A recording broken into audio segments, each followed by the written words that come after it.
Now let's talk about Kanye West. For about 4 weeks now, he's been almost constantly sort of spewing these anti-Semitic comments on basically any medium that will have him.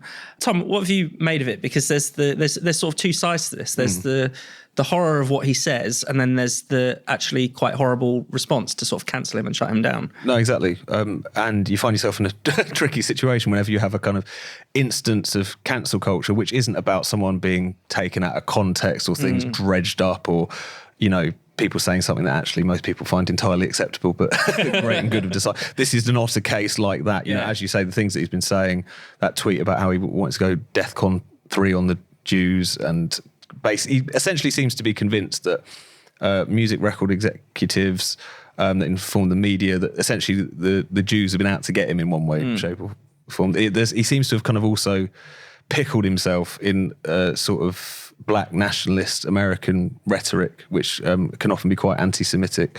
It seems to be a fair amount of that in what he's saying as well.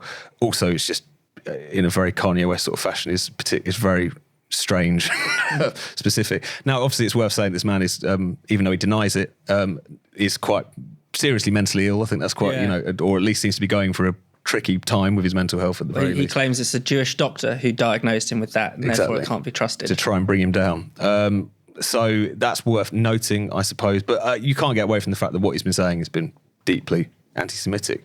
I think the problem is that this belief that you can challenge hatred with censorship and unpersoning. Obviously, he's been kicked off of, or at least suspended from the major social media platforms. All of his various deals have been denied to him. His deal with Adidas, which was big for both him and for the company. There's even calls for, you know, to take his music off of streaming services, and I think Madame Tussauds have taken his taken his waxwork out because that'll solve the problem.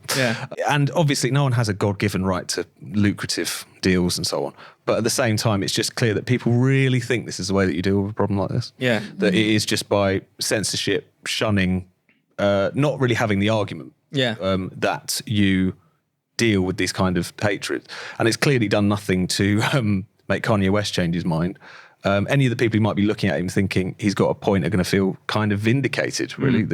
If you're genuinely of the view that the powerful Jews run everything, and then surely an instance like this will show they are the one group that you really can't criticise, can you? And especially given the fact that, you know, anti-Semitism is really entrenched in conspiracy theory as well, historically and today. So you really feed those tendencies via censorship. Censorship is a really good way of making nutcases and bigots feel like they're onto something. And I think it's just the worst means possible of trying to, this kind of new form of censorship we have is still very ineffective against the world's oldest hatred in that sense. Yeah, no, I mean, that is always just now the default response to any kind of hatred these days. It's just censor, cancel, shut down. It never works, does it? Yeah, and I mean, obviously, you know, the comments that he made were, you know, deeply objectionable. But the kind of arbitrary way in which the kind of reaction seems to me to be quite strange. I mean, he's been essentially deteriorating for quite a few years now, saying all sorts of things. And actually, a lot of the people that are now demanding for his censorship, you know, were almost baiting him for quite a long time, you know, wanting him to say crazy things in interviews and things like that.